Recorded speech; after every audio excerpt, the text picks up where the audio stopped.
बारिश हो रही है तो यहाँ पर छन्नी में साइड का जैसे कि देख सकते हो, यहाँ पर सारी की सारी बारिश हो रही है। यहाँ पर मैं छन्नी में खड़ा था, मेरे को तो ब्लॉग शूट करूँगा, ब्लॉग शूट क्या करता, बात शुरू हो गई। तो गाइस यार आप कमेंट्स करके बताओ कि आपके वहाँ पर बारिश हो रही है कि नहीं। भाई अभी मैं आ चुका हूँ घर, इतनी बारिश में वहाँ पर भाई बहुत ज़्यादा बारिश थी बाहर, जैसा कि आप लोग देख सकते हैं। और गाइस मैं अभी आपको अपडेट देने वाला हूँ सिम्बा का, क्योंकि गाइस आपके बहुत कमेंट आ रहे हैं कि सिम्बा कैसा है, उसका प्लास्टर ठीक हुआ कि नहीं, उसको इन्फेक्शन थी, जो भी थी, इंजरी थी, जो भी थी, हड्डी टूटी थी, ठीक होगी। अब मैं आपको लाइव दिखा देता हूँ, ये देख लो गाइस, ये सिम्बा हमारे सामने है।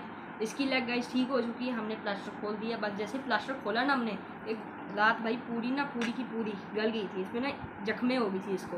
तो डॉक्टर ने इसको प्लास्टर हटा के इसको सीधा थोड़ी सी दवाइयाँ दी, हमने दवाइयाँ लगाई और अब ये गाइस बिल्कुल परफेक्टली ठीक हो गया ना ठीक। गाइस लोग को हाई बोल, गाइस आपको हाई बोल रहा है।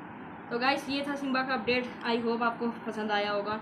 तो गाइस मैं मिलता हूँ आपसे नेक्स्ट वीडियो में, अभी के लिए बाय बाय, बंद कर दो।